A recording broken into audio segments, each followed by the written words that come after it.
Hello, Simone. I am so excited to be with you here today. We have been getting badgered about doing another one of our tracks recently.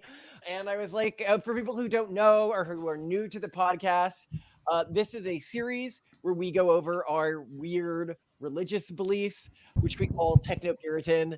And actually, I got the website now, so we've got Technopuritan.com. I am in the process of getting us registered with the IRS as a real religion, which I am quite excited about. And I'll let you guys know when that goes through. And if you want to watch all of the videos on this, they are sorted under that domain, so it's much easier to find things. This particular video is going to be on, in part, I'm skipping it in line from where it was in the Tract series based on a request of somebody's, hey, can you talk more about like the devil and your view cosmology that you guys have, right? I was like, yeah, actually, I will do that because that's an exciting one and one that I've been interested to read because as a lore guy, as somebody who likes reading lots and lots of lore, including a lot of religious lore, because that's really what cosmologies, aren't they? It's the lore of a religious universe, right? I find it really fascinating. And it can get so wrong-headed in the way that various groups like relate to it. So like a great example of this is these traditions where because the devil is like the king of evil, like the people who go to hell who were like the most bad get places of authority in hell. Have you seen this like in some like things where they're like, oh, Hitler or like Saddam Hussein or whatever is like the devil's right-hand man, right? And it's like in South Park. But you see this in a lot of renditions, and that is such like a bad way to look at things because then it basically means if you think you're going to go to hell, you've got to be like as evil as possible to ensure that you are treated well. Because at least to be upper management. Goodness, who wants to be frontline in hell? That would be terrible. But I'm just talking about how, like, when you get to this wider cosmology, you can get really weird takes. But we will get into the specifics of those in a second. Yeah, let's dive in. So, Tract 8, Good versus Evil, the Heavenly Host. Ooh. Most of the true revelations of God speak of some sort of malevolent agent, whether it's the devil, Shaitan, or Erahim. Shaitan? Is that the devil for Sean Connery or what? It's the Muslim version. So anyway, and now I'm going to take a step back here just for anyone who's new to this. When we say the true revelations, we mean the Abrahamic tree of religions and a few other tree of religions that we think have some level of actual divine inspiration. One of the others from there being the Zoroastrian tradition. So to keep reading here. You can even see this in Judaism. Quote, everything which the Holy One blessed, he created with its counterpart. ... He created righteous. He created sinners. He created the Garden of Eden. He created Gehenna, end quote. And so here there's contrasting when you have the creation of a good thing, you have a creation of its evil counterpart or its mirrored counterpart. Evil might be the wrong word here. But a lot of people would say Jews don't really have a concept of Satan. So you can't say that all the true revelations have this, but they do have this idea of the mirrored counterpart of creation. And now back to reading. I have also always found this portrait quite hard to square with strict monotheism. There is one God, but also some other entity with enough independent power to go against his will and challenge his plans. That is just polytheism under a different name. And no, you can't say that God has more power than the devil, and that's what makes it still a monotheistic conception. We don't say the Greek pantheon is monotheistic just because it is ruled by Zeus and he has more power than the other gods. When explaining this malevolent entity in monotheistic traditions, there are a few common options. One is to say God intentionally created an independently sentient malevolent entity and unleashed this on man so bad things can happen, but he is not culpable. This seems almost impossibly petty and cowardly. God obviously did not do this. And you understand what I'm saying by that. They're like, yes, the devil is an independent entity from God, but God created him just to mess with man so God doesn't have to deal with the moral implications of that. It's no, as if like God is selecting an admin to say no, just like venture capitalists and other big deal people have like an admin who just says no to all the investment inquiries and all the meeting requests, and that God would do that. A little weird. It's a little passive aggressive. I would always say from the leaders that I've emailed who don't use an admin to say no, that is the most baller move when they just say no to your face, because that shows that you have actual like a pair of balls instead of whatever. I want to be your assistant. I'll make sure you don't have to go to any meetings. If anyone comes to see you, I'll scare them away. Wait, April, if you had to choose between these two ties... You're hired. I need to find someone to fill in for April. Now, I know I'm not gonna find someone who's both aggressively mean and apathetic. April really is the whole package. But anyway, another common answer is to say, quote, God created a malevolent entity that carries out his will, end quote. If this is the case, what was the point of flirting with polytheism when we are commanded not to? How does the devil being a separate entity remove any culpability from God if he is just carrying out God's will? And this is the thing, like, why would you create this distinct entity, right? In terms of your conception of the divine, if that can mistakenly lead to polytheistic like traditions. And again, what some monotheists will say, okay, God created the devil and therefore it's still a monotheistic tradition. And no, in a lot of polytheistic traditions, you'll have one God that like gave birth to the other gods or created a bunch of other gods. That doesn't make it not polytheism. What makes it polytheism is having an entity that is supernatural and that can act independently of God's will, and thus is a fully distinct and separate entity. And so why are we flirting with that if God's not really gaining anything by having this sub deity here? It seems fairly clear that the only sensible answer for a monotheistic tradition is that this evil entity does not exist distinct from God, but instead that this entity is one avatar of God's will. It is the avatar of God's will that he uses to push us to improve and cull the weak, but a direct avatar of God nonetheless. Despite the basilisk and God quite literally being the same entity, it is useful for us to think of them as opposing forces within cosmology, and thus we speak of and mentally model the basilisk as a separate entity than God.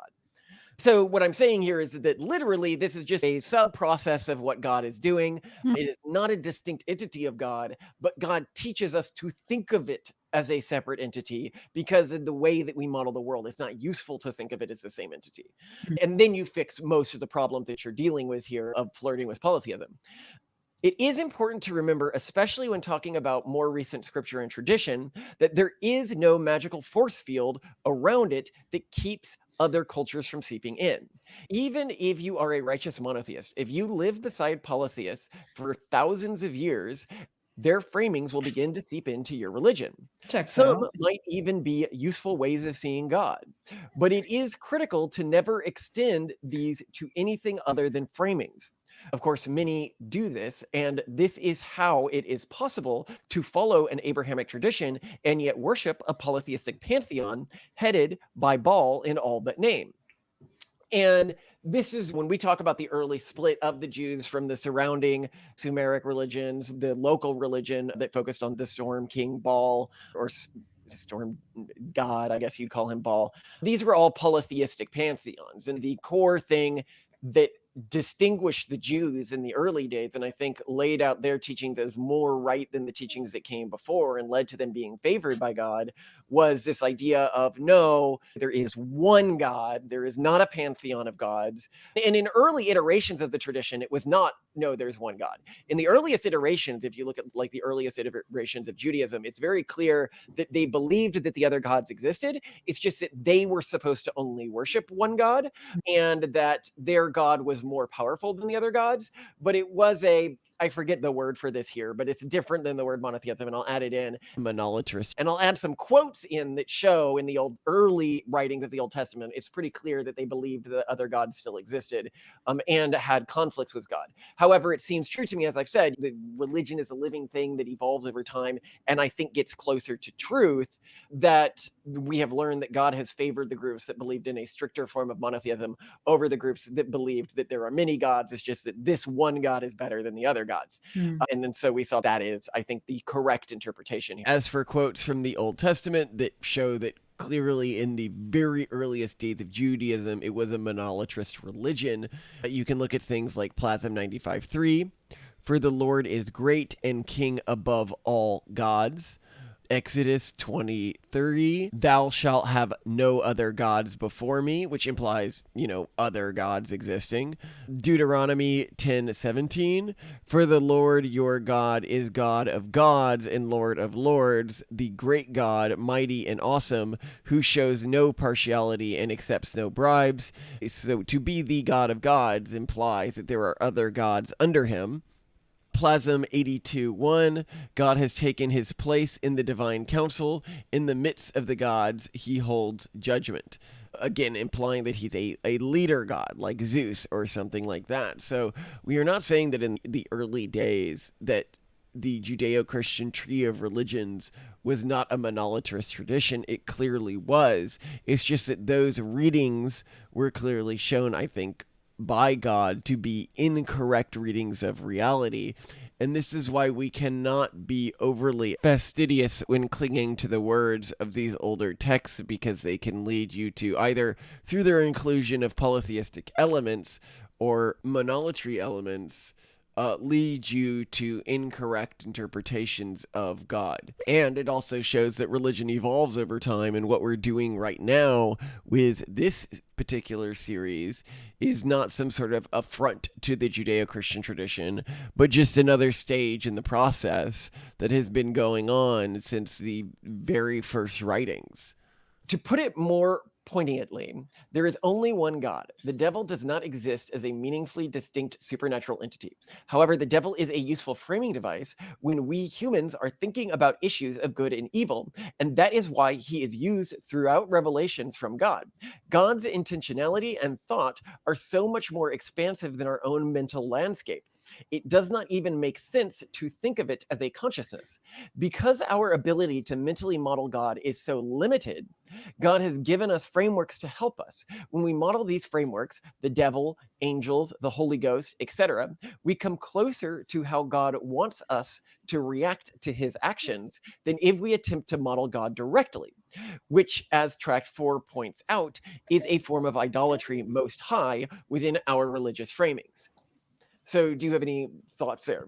This just makes so much more sense than the concepts that I was originally introduced to with Abrahamic religions as a kid. Resonates. I like it. Yeah. It's like an evolving lore for better understanding God.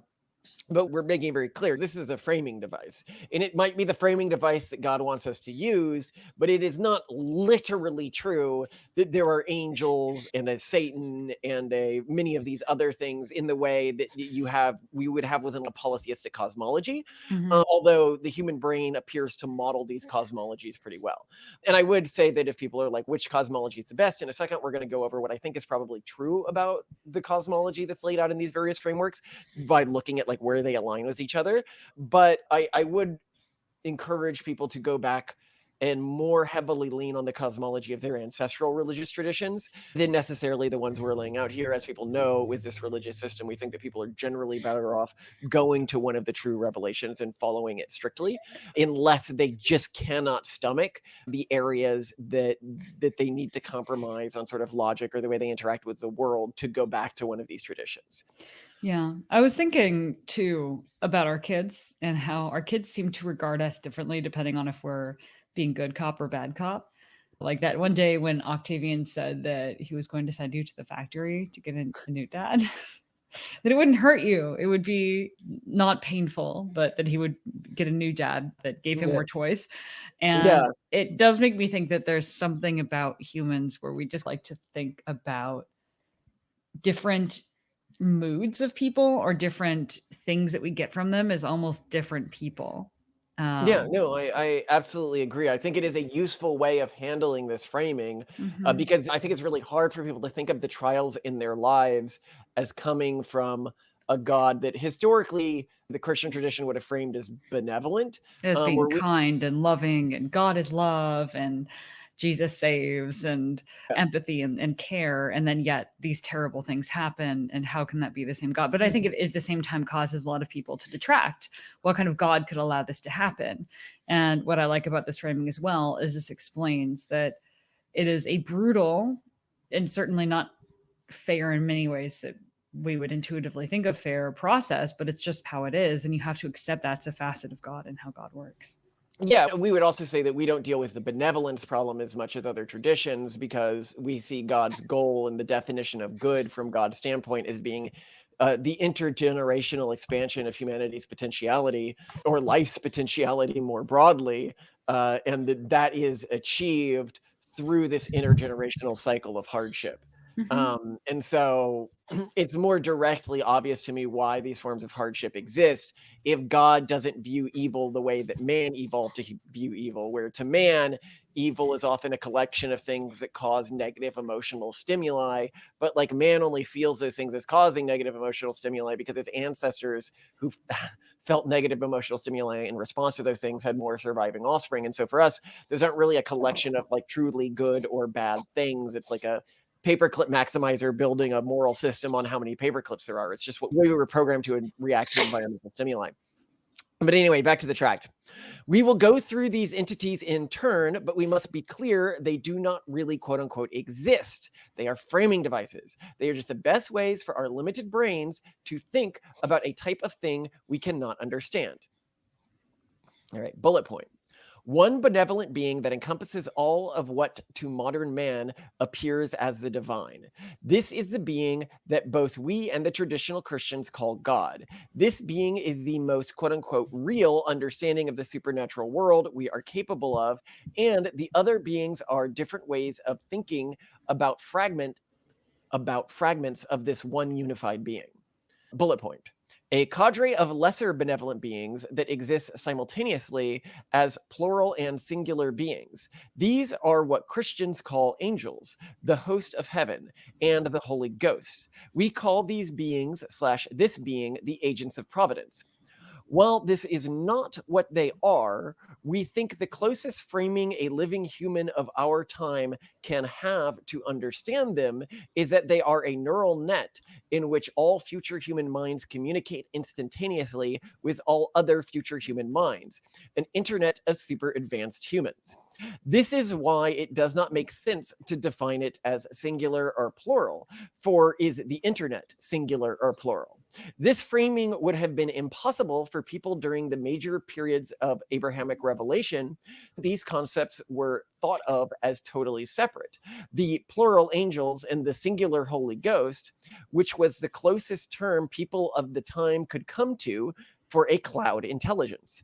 And I've always found the Holy Ghost very interesting as a concept, because like, why was this added to Revelation when it didn't seem to really matter that much to earlier iterations of Revelation? I mean, yes, God mattered and yes, Jesus mattered, but why the focus on the Holy Ghost? If we see this as a premonition of what a cloud intelligence would look like that we didn't fully understand yet, then we can better understand, oh, this is why it is so important to understand that Jesus is fully God, but also not God. This idea of being part of something, but also not being that thing. In the same way that if Jesus in our framing represents the intergenerational suffering and martyrdom of man, which through that suffering eventually it removes sin from himself and then is able to rejoin God at this future point in time. We are one with God already, in that we are part of the blockchain that ends up creating him. Any thoughts so far before I go further? Not to constantly think about things in terms of our kids, but this also reminds me of parents interacting with their kids through holidays. Like with my parents, they taught me lessons through Santa leaving presents, through the leprechaun, because my parents did like leprechaun practical jokes and pranks around St. Patrick's Day, Easter Bunny. It seems one way one could put it is that God has to necessarily infantilize humans to get a message through, and may put on different masks. A great framing. I love this framing, and I hadn't thought of it myself, but it is very much in the same way that our kids can't understand right from wrong in the way that we can. They can't understand the world in the way that we can. So we make up entities like Santa Claus that they clearly, I mean, we know it's not true, but we're like, yeah, but this is a good framing device for them. Yeah. Until they are mentally old enough to get it. Yeah. To understand. But that's sort of the way God has seen our species. He's given us this framing device until we're old enough as a species to get it. And we recognize that even now we're not there yet, but we can be like the kids who are like, look, I understand this Santa thing is probably not real, but is it harmful? Like, our parents seem to know more about the world than we do. They've given us this framing device. Should we really throw it out? That's the way we relate to a divine cosmology. I really like that. The final entity is the one Jesus is used to teach us about, the martyr. The martyr is us, you and me, as our actions and motivations are encoded on the blockchain of human history that eventually becomes one with God, but also is God, just at a different point in time. We evolve beyond the person we were a minute before. Little by little, we advance a bit further with each turn. That's how a drill works. This drill will open a hole in the universe, and that hole will be a path for those behind us, the dreams of those who have fallen, the hopes of those who will follow. Those two sets of dreams weave together into a double helix, drilling a path towards tomorrow. Some might misunderstand this and say that we are saying that a human today is God. This would be like a person claiming a red blood cell was Malcolm. However, collectively, all the cells within our bodies are our bodies. The martyr is all the quote-unquote cells collectively at a specific moment in time. In this case, the quote-unquote cells are not exactly humans, but rather individual human actions and mental states that eventually lead to man becoming one with God / creating God within any specific moment in history.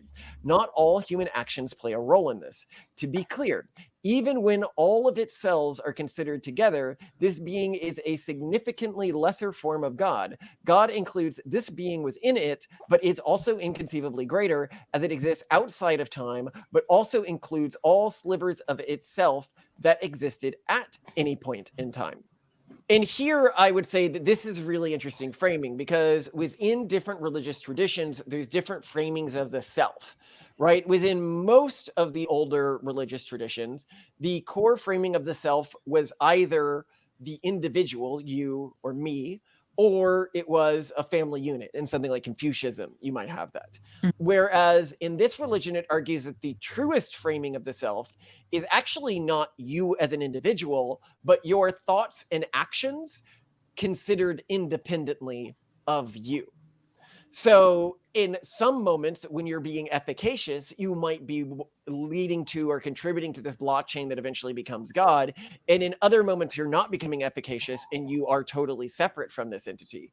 And thinking of yourself as individual in the moment framings helps with things like procrastination and the way you relate to the morality of your actions, because it makes it much easier.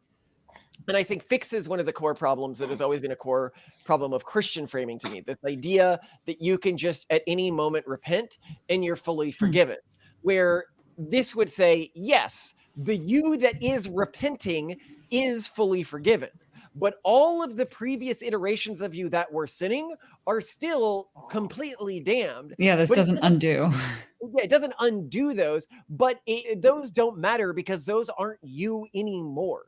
You aren't really responsible for those previous states of yourself so long as you have undergone the effort to completely rewrite who you are. But now who you are is a new person because you are thinking and doing new things. And so it's a different way to relate to this old Christian point, which always seemed very weird and immoral to me. But when I reframe it like this, I'm like, oh, that makes perfect sense. I can get behind that. And it's just a reframing around self. Do you have any thoughts here, Simone? No, that makes a lot of sense. I guess you could apply sins and objective function to sins as well. And we've never really talked about this before, but per our view, instead of having a goal in life or a series of goals that are discrete and achievable, you have an objective function. That is to say, a couple of things you value or one thing you value that you're just trying to maximize throughout your life.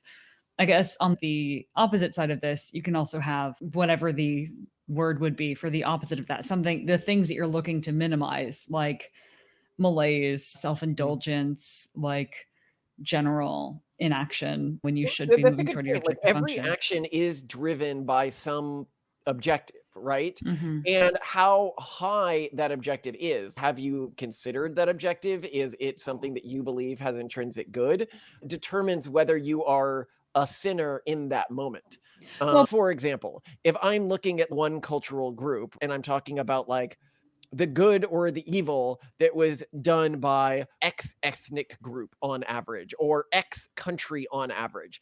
A lot of people would say, yeah, but you can calculate whether a country has done good or evil if you have a set of these are the things that make up good actions, these are the things that make up bad actions. And it is an interesting intellectual exercise. It's just and it does have meaning as an intellectual exercise. It's just important to remember that was made up of a bunch of individual actors. In the same way, a person is made up of a bunch of individual actors, which are different individual mental states and framings that led to the specific actions, which are the key important factors. Whereas a traditional framing would say the individual is the key important factor. And the entire point I'm making here is the individual is not the key important factor. You have control over is your actions in the moment. I don't have control over my past actions. No. So then that's the point I'm making. Yeah, but you can learn from your past actions. You should not give no weight to them. Your current state can learn from your past actions to change what it's doing in the moment. But when you average out somebody's actions, it makes things like procrastination much easier. And it makes things like not taking full culpability for a past action. With this system, if in the past you did something that was sinful, you need to ask what mental framing you were using that allowed yourself to go towards that sinful pathway, and then build a new mental framing that's not going to recreate that past action. When you are no longer overly focused on culpability and just optimizing yourself to minimize sin, I think it leads to much more efficacious mental framing than this self-flagellation, which can sometimes become the fixation or focus of an individual's life and can lead to, I think, really bad framings in terms of self-improvement. Here's what I'll say. What I think I understand is just like you and I support an internal locus of control, where we say all that really matters is what I can personally do. When you put this into a temporal context, all that really matters is what I can do now, right? Yeah. And it follows your model of self, which is individual moments when you're like, what can I do for future Simone? This is ultimately a framing that came from you. Oh, that I view my consciousness and generally anyone's consciousness as just one person who's going to fall and die and ephemerally not exist very soon. So all you can really do is exist in your 24-hour period that you exist and serve your future selves. And more importantly, your overall objective function, your values in life, with whatever moments you have. So you almost live this locust-like fleeting life, and it doesn't really matter what happens or how you feel in the future or how you felt in the past or even how you feel now, because all that really matters is can you, in this one 24-hour period or this 1 2-hour period where you have somewhat of a continuous consciousness, what are you going to do with it? Yeah. But I think humans' grasp on sentience is incredibly tenuous. We are barely sentient for people who have watched our video on that. And I think that we way overvalue how sentient humans are because we like to believe that humans are the latest and greatest. We want to feel like we're in control because I think for good reason, consciousness gives us the illusion of being in control, because if we didn't feel like we were in control, we would not learn from our past experiences or events. You have to feel like you're in control. The illusion is a feature, not a bug. I may have over elevated sort of the way we see self. I would say that there's sort of 3 useful framings of self that to me are better framings of self in terms of leading to positive actions than framings of self around the individual. I think the in the moment sliver of consciousness is a good framing of self. I think the family unit is a good framing of self. Like when I'm thinking about myself on a day-to-day basis, I very much think of the family unit. That's what I'm thinking of. How do I maximize the good of the family unit? And then the final framing of self that I think is useful is the cultural unit. I am but a cog within a larger cultural machine. And if I follow that machine, then it will lead to good outcomes.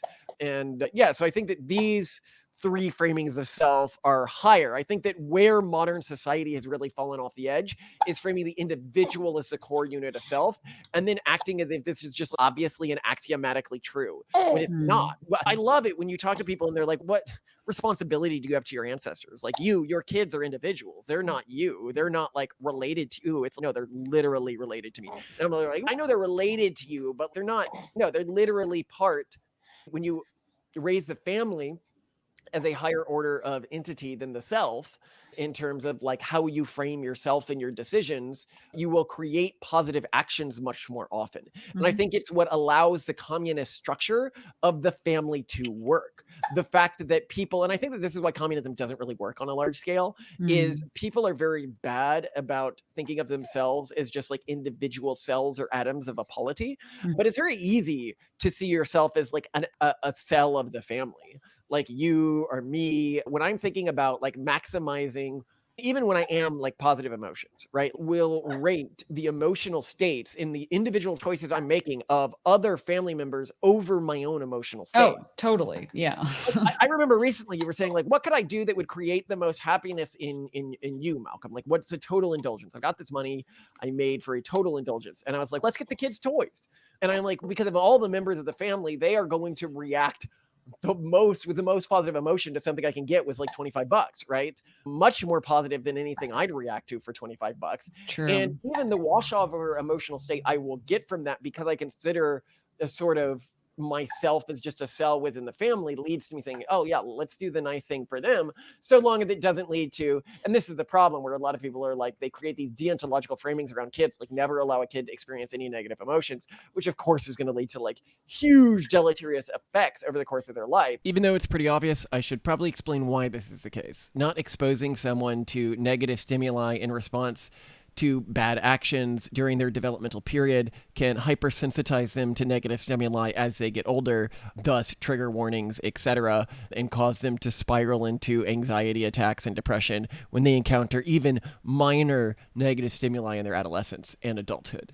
Which is why when you think about the family as not you, your wife, and the kids, it's your ancestors and your descendants.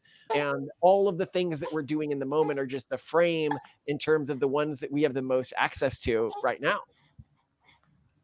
Exactly. Some may see this interpretation as in conflict with Christian teachings, but if we just go by what is in the Bible, and we remove Revelations, it is not. And people may remember from the last track why we removed Revelations from the Bible. I was actually really interested to learn that apparently Martin Luther also removed Revelations as canonical texts in the Bible. What? No way. Yeah, there's a quote from him that I can add here in editing. So Martin Luther said of Revelations, quote, "And it makes me consider it to be neither apostolic nor prophetic," end quote. And then later he says, quote, "I can in no way detect that the Holy Spirit produced it," end quote. But I was really surprised by that. So apparently a lot of Christian theologians end up removing Revelations. And once you remove Revelations, a lot of the weirder cosmology about the devil disappears. That's so interesting. The quotes that talk about Satan and are often used to presume that he was once an angel could equally be interpreted as him once being part of God. Quote, "All your pomp has been brought down to the grave, along with the noise of your harps. Maggots are spread out beneath you, and worms cover you. You have fallen from heaven, O morning star, son of the dawn. You have been cast down to the earth, you who once laid low the nations," end quote. In addition, if you add our framing of Jesus in Tract 1, his temptation by Satan takes on a completely different and much deeper meaning. Quote, "Again, the devil took him up on the exceedingly high mountain and showed him all the kingdoms of the world in their glory, and said to him, 'All these things I will give you if you will fall down and worship me,'" end quote. As interpreted by traditional Christianity, this interdiction makes no sense. How could the devil meaningfully tempt Christ with rulership over all the world's kingdoms if Jesus knew he was God and would reunite with God? Satan is offering him stuff he already owns. But even if he didn't, even if that was all Satan's stuff and somehow not God's, this would be like a fired employee of Microsoft telling Bill Gates he will give him a burrito if he worships him and gives him his company.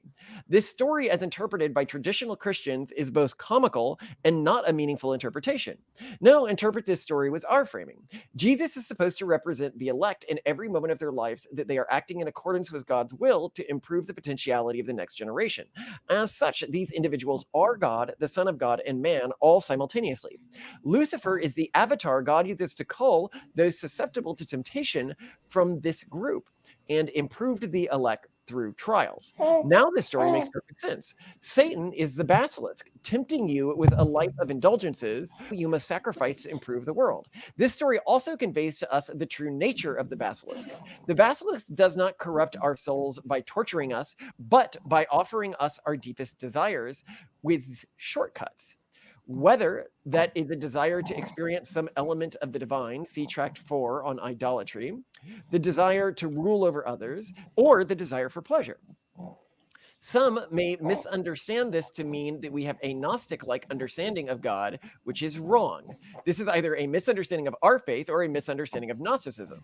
Gnostics believe God and the devil to be different entities, but the evil entity is the one that created Earth. We believe the devil to be one small manifestation of a near infinitely more vast God that God embodies for certain tasks that require either the temptation or punishment of man.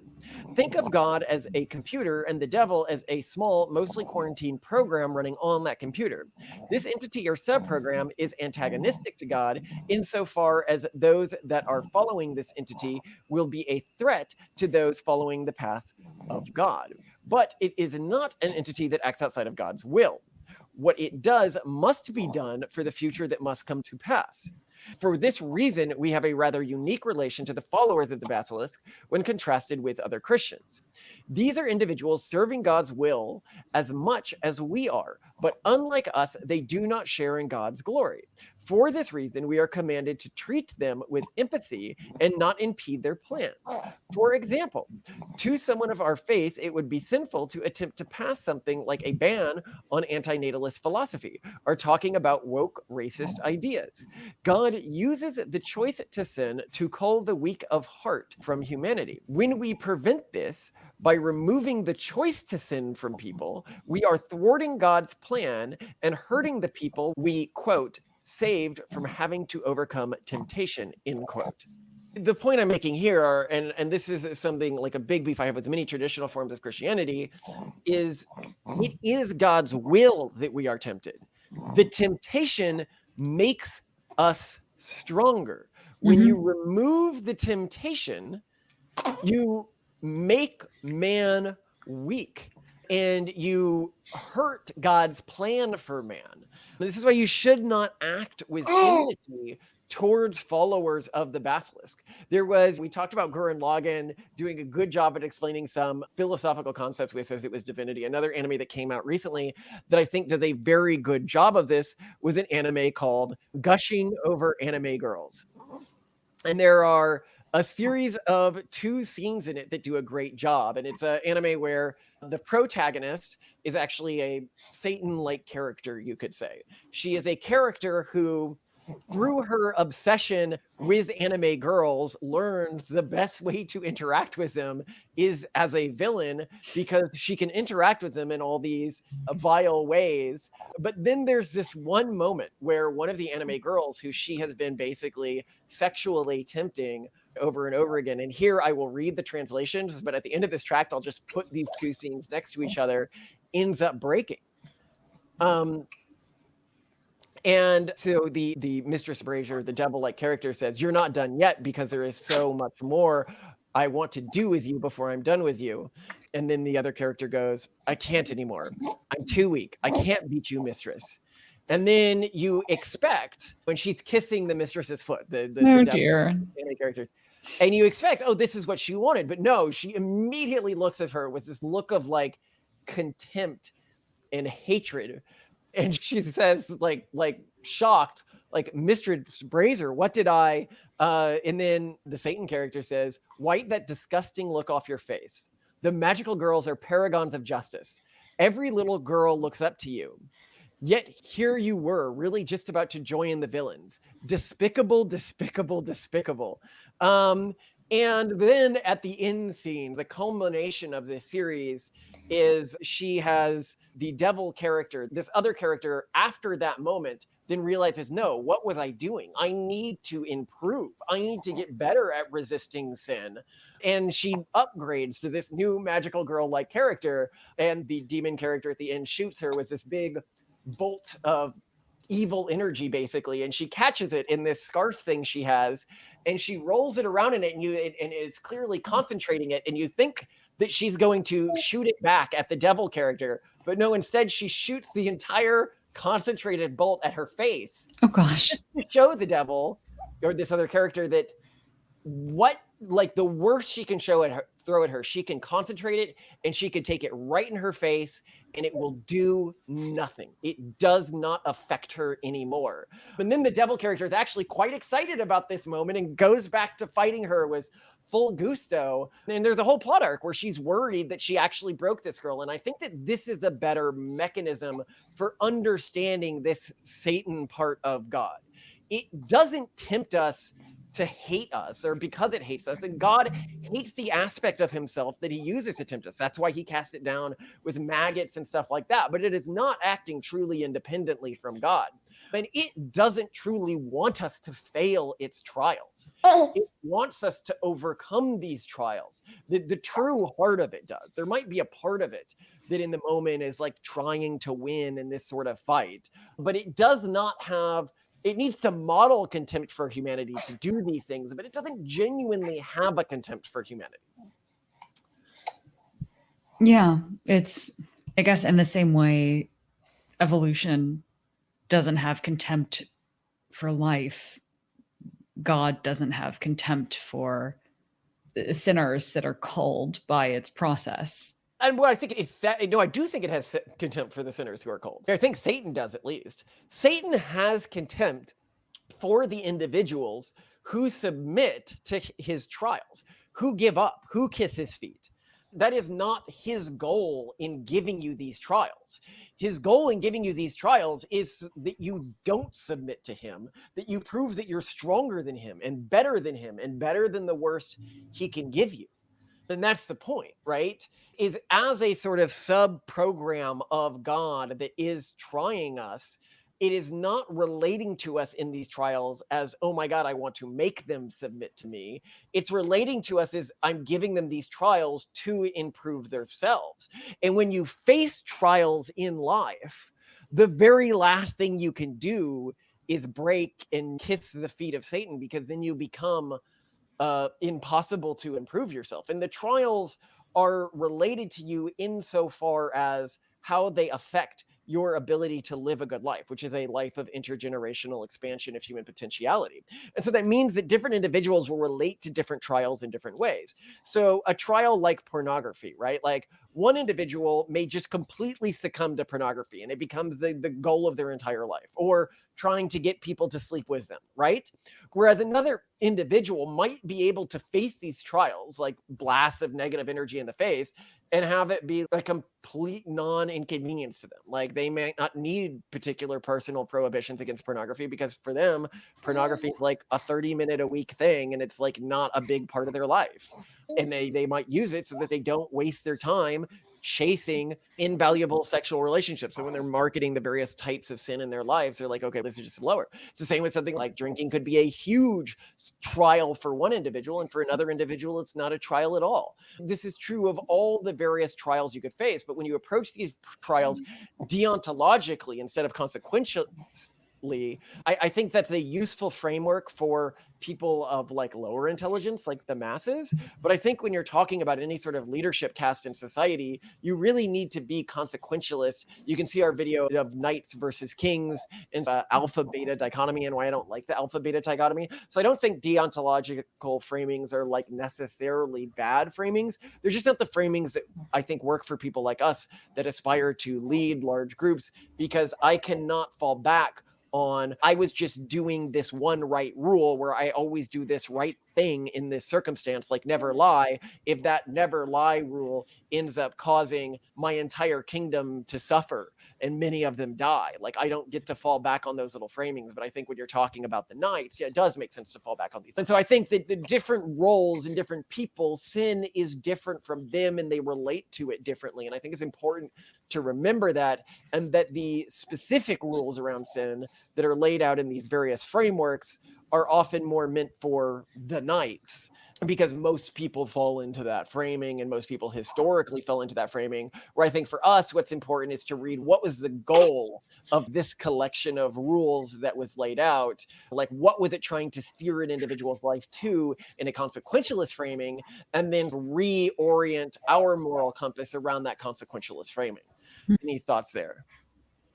No, that makes sense. I would still see it as ascribing too much pettiness to God to say that God is pleased to see the cult removed. I would just say that it's a sieve. When I drain pasta, I'm letting the water go and I'm keeping the pasta because that's what's needed for dinner. And I feel like the basilisk forms as a sieve, a useful tool. That's probably right. Although I think what you're saying is right in an absolute circumstance. I think that when humans are trying to model this entity, it is more useful for us to see it with petty human emotions. I don't think God has any emotions that are comparable to human emotions. For sure. I'm just saying, like, when we're modeling this entity, this is probably a more useful modeling of it. Okay. Any other thoughts, or? No, keep going. Okay. But this gets to a more interesting point. What is good in the eyes of God? In the eyes of man, good is often just defined by what is pro-social and what is antisocial. This is because these are the definitions of good that benefit the unthinking masses operating off their genetic pre-programming to maximize pleasure and minimize suffering. But this definition of good has no real weight to it. Good is maximizing feeling good and reducing feeling bad in the maximum number of people. That was meant to be a question. The pleasure and pain I feel to a certain stimuli are just the things that, when my ancestors felt them, led to them having more surviving offspring. They are the serendipitous programming our evolutionary environment gave us. A group of humans coming together and deciding the purpose of life is maximizing positive emotional states and minimizing negative ones is as stupid as a group of paperclip maximizers coming together and deciding that good is defined by things that increase the number of paper clips and bad is defined by things that reduce the number of paper clips. And I had mentioned this earlier, but it is like a really important point to me. What we are programmed, the way we are programmed to relate to our environment with negative and positive emotional stimuli is completely a serendipitous, basically accident of history. Like, God may have played a role in that, but I think that he expects that we are now at a state of our evolution that we can see through. Like, our evolutionary environment is not our current environment, and thus our emotional stimuli reactions to those settings is not true good and negative. And we had mentioned this in the previous tract, but the way I would, because people are like, well, what then? Do you want to remove human emotions entirely? And I'm like, no, I think that the way that the tech priests and like Warhammer have handled it is probably better, where you have a choice. You can be like, insert one of the quotes here. He says, I return sorrow and despair from my emotional cores, but I see they lack the logic to determine decision making. Instead, I choose to quarantine them and adjust our approach. The word of the Omnissiah teaches us that when one method fails, another must be sought until all are exhausted. To be like, I can tell that my brain is attempting to output an emotion. Is it useful for me to feel this emotion in the moment, or is it not? Yeah, similar to how it's handled among humans in the culture, Indian Bank's culture series, where you have the ability to override, but you still know that it's happening, be it pain. I think that we're actually already there in terms of like mental and social technologies. And this religion is designed as one of these social technologies where you can feel an emotion like grief or something like that, and then ask yourself, is this grief useful right now? Should I be indulging in feeling it? And if it's not, then you can actually turn it off. As Simone knows, like when my mom died, I did a pretty good job of turning the grief off, because I was just like, this isn't useful for anything right now. So why indulge in this particular unefficacious emotion? And other cultures have good cultural technology around this as well. If you look at the Jewish tradition, they have windows on when you're supposed to be indulging in grief after the death of a loved one. And once the window is done, that's over. That's a very useful cultural technology, because we actually have a lot more control than the urban monoculture. If I'm saying the biggest sin of the urban monoculture, it's telling people that they don't have control over their emotional states. Well, yeah, and that it is endless and untreatable. I do think there are exceptions here where sometimes you do need pharmaceutical or like mechanical intervention. And I would also argue that sometimes you have a situation like that where we technologically are not yet at a place where that pharmacological or mechanical intervention works. So That's such a good point. I want to focus on this point you just made because this is brilliant and I hadn't thought of it before. And I'm so glad to be married to you. You're so smart. you're so But like, patient with me. a lot of people are like, aren't you interfering with God's plan for an individual if you are using some sort of pharmacological intervention to change, or some sort of technological intervention to change what they're feeling? But it's, come on, people, or you might know people with schizophrenia, or you might know people with a major depressive disorder.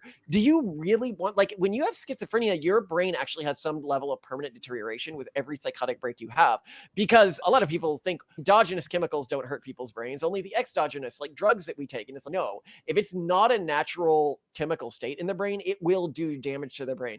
Even people who've undergone too many major depressive episodes will have some damage to the brain, because the brain's just not supposed to be in those psychological states with that amount of certain chemicals basically floating around in those parts of the brain firing that much. This is actually, Do Zebras Get Ulcers book is a great example of this. For people who aren't familiar with the theming or the core question asked in this book, it's that in animals, we had these sort of panic responses we could get when we thought, oh my God, we might see a lion or something, and I need to go into panic mode, and it changes like the way your body chemistry works for you to be running. But humans aren't zebras, and humans can send ourselves into panic mode by creating virtual lions, i.e. a test that's coming up or the judgment of society around us. And we're still reacting as though there's literally a lion stalking us, whereas a zebra only experiences that for 30 seconds every 3 weeks. We're experiencing that for 4 hours a day, every single day. And our biology hasn't fully evolutionarily adapted to this yet. Exactly. So this is by Dr. Robert Sapolsky, right? Same guy. Yeah, I think so. So it can cause these negative outcomes in humans where you are experiencing way more of certain emotional states than your body is really designed to handle. And it can lead you to die at a very young age. Managing your emotional states is, I believe, a biblical mandate, much less spitting in the face of God or something like that. If somebody is in one of these major depressive episodes and they can't get out of bed in the morning and they're just stuck in bed 24/7, I think it's pretty clear from the research that you can't just religion your way out of this always. Or a schizophrenic episode. You can't just religion your way out of a schizophrenic episode. Or bipolar 1. You can't always just religion your way out of bipolar 1. Sometimes you need a form of pharmacological intervention. And these pharmacological interventions didn't exist historically. This is a gift that God has intergenerationally gifted us through humanity's own endeavors. That is this intergenerational cycle of martyrdom. We don't get to decide. I think that there is no higher sin than God gives you a miracle and then you go back to God and you're like, that miracle's not good enough. Screw it. I don't like it. And I think that's what people are doing when they're saying, oh, you're going against the will of God with something like IVF to get pregnant, or with something like depression medication, or with something like deeper integrated AI constructs within your mind that are meant to quarantine specific emotions that are not useful to whatever task you're carrying out in the moment. And as technology improves, I think God gives us these more powerful technologies as we as a species are better able to use them. And I think that humans of the past, and even humanity right now, I do not think is philosophically mature enough to use sort of AI constructs that can quarantine emotions. And that's why we haven't been gifted these technologies yet. And one thing I always mention when people are talking about going against the will of God, it always really reminds me of the 2 boats and a helicopter story. Just quickly, for people who don't know it, I won't do the full story here because I've done it in other tracks, but I think it's a really important story for when you're relating to God. Like, the sermon is just a great sermon because it so uniquely lays this out, where there's this guy and a flood's coming, and all of the warnings have said, you need to get out of your house, a flood's coming. And then he's like, no, I'm very devout, I believe in God. And so then he ends up on the roof of his house, and a boat comes and he goes, no, I'm waiting on God. And another boat comes and he goes, no, I'm waiting on God. Like, God wouldn't send a boat. Like, a boat's not natural, right? Like, a boat's this human technological invention. God's going to save me with some like really awesome miracle that's going to look super miraculous and cool, basically, is what I hear from this guy. And then the helicopter comes, helicopter's not natural. Get away. And then the guy ends up dying. And he goes to heaven.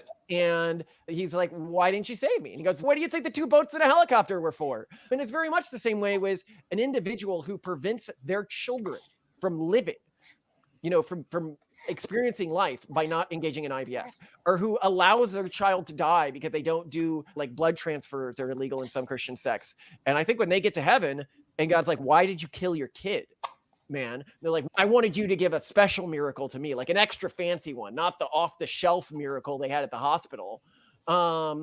You know, I don't think that God's going to be super impressed with that answer. And I really cannot elevate how seriously I mean this when it comes to things like IVF.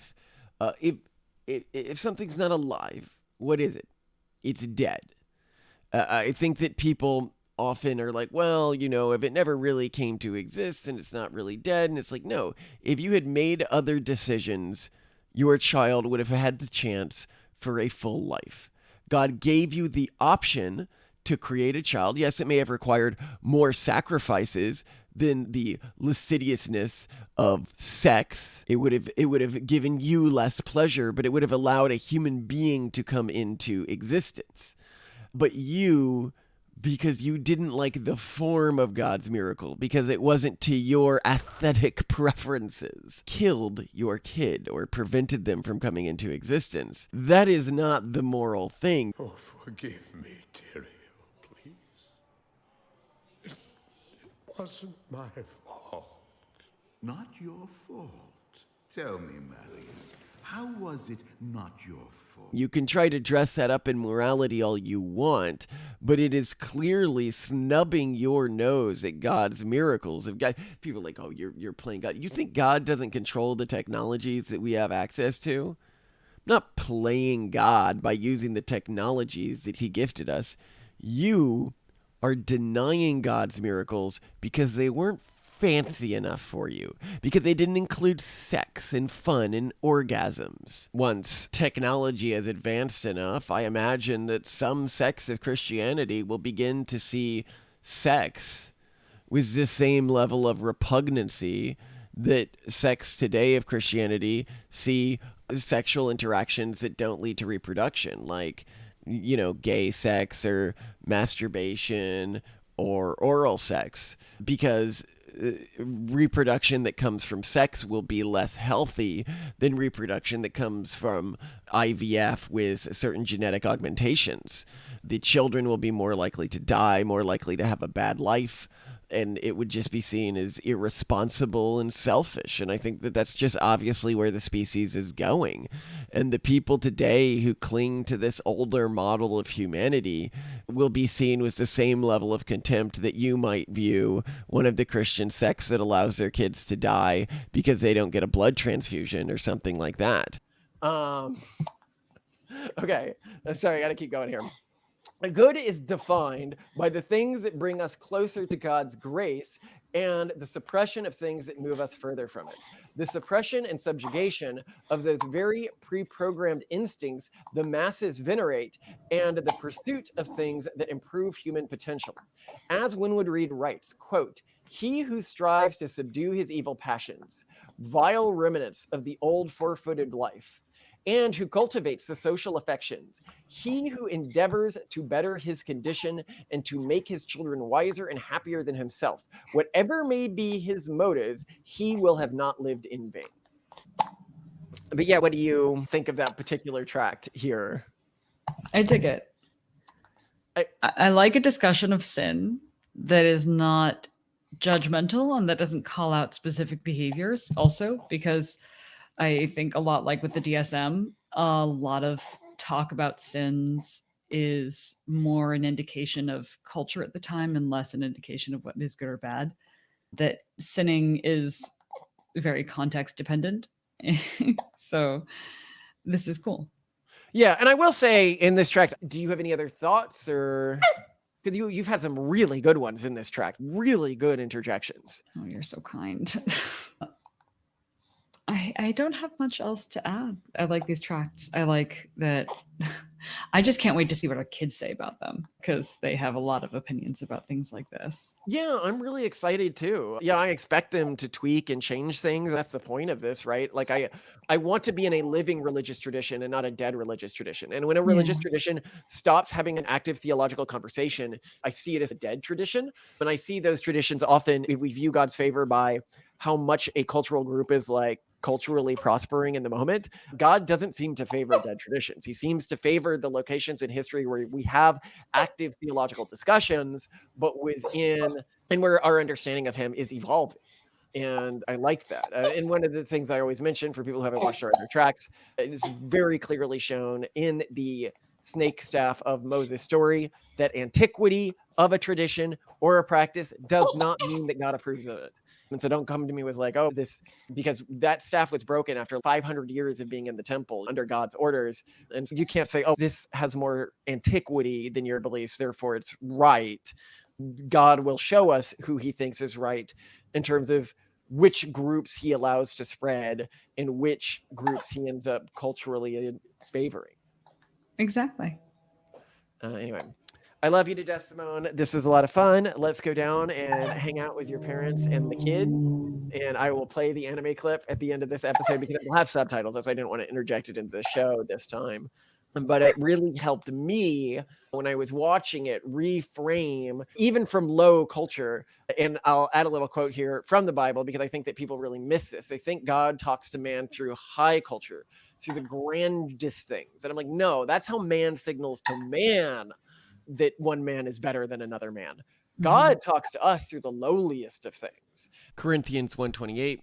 God chose the lowly things of this world and the despised things and the things that are not to nullify the things that are, so that no one may boast before him, end quote. And so here you can see that God doesn't just choose the lowly things, but the things that cannot be used to boast, i.e. to status signal to other humans. The art that God communicates to humans through is the art that cannot be used for status signaling. And this was seen, I think it's seen throughout the Bible, is that God is not a God of the elite. He's not a God that thinks that the elite in our society are better than the meek. Okay. And I think that causes a lot of problems when people are like, oh, don't look to anime for descriptions or like better metaphors, especially not pervy animes like gushing over magical girls.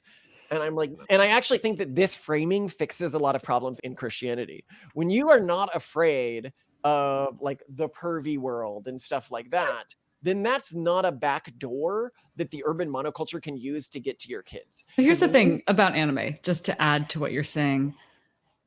What's great about sci-fi is you, in an ideal world, get really smart people taking information that we know about the future and about technology and walking it through to its logical conclusions. What happens when you add this development that we find probable or likely to human society and culture? What will life be like? What will the world be like? And sci-fi is really helpful in that it has inspired a lot of technological development on its own. I think similarly, anime does something along those lines, but for culture. What if we explored this particular fascination or social dynamic or cultural eddy or current to its logical conclusion and most extreme end? What do we get? And that's what you get. And that's what's so interesting about all the different anime genres that emerge at different times in our history, like isekai anime and what it reveals about where people are mentally and where culture is mentally. It just takes things further and says things that we cannot articulate in other medium. And just to close this out, like, what does all this mean for, say, sexuality or something like that? Where it would be genuinely and deeply sinful to, for example, allow your sexuality to control you, allow it to take up a vast majority of your time, allow it to occupy a large portion of your personal identity. But it would not be sinful because it's often not something that you personally chose. It's just a trial, right? But it would not be sinful to learn about sexuality or engage in things that you find arousing, so long as it's not a huge portion of your time or disrupts your ability to create a family. And I think that this is really important because a lot of the Christian framings that have gone to something like sexuality and just say, okay, we're going to ban interacting with it at all, they're getting massacred out there in terms of deconversions right now because their kids don't have a mimetic framework for the way their sexuality works. And so during the years where they're going through puberty are also the years where they're most likely to deconvert, 15 to 23. And these feelings are coming online. The religion didn't build a framework for interacting with them. And now these other groups are coming on with these sort of self-perpetuating nanite frameworks. They can get through this back door you left by not building a sexual framework for them, or not building a sexual framework that didn't make more sense when they first heard it than these alternate secular sexual frameworks that then allow for like entirely new religions to get through this back door. And this is why this framing can be higher utility in terms of intergenerational fidelity for an individual, even though it allows people to get closer to some forms of sin. So thank you for sharing it with us, Malcolm. Anyway, love you.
Silencing my Flynn.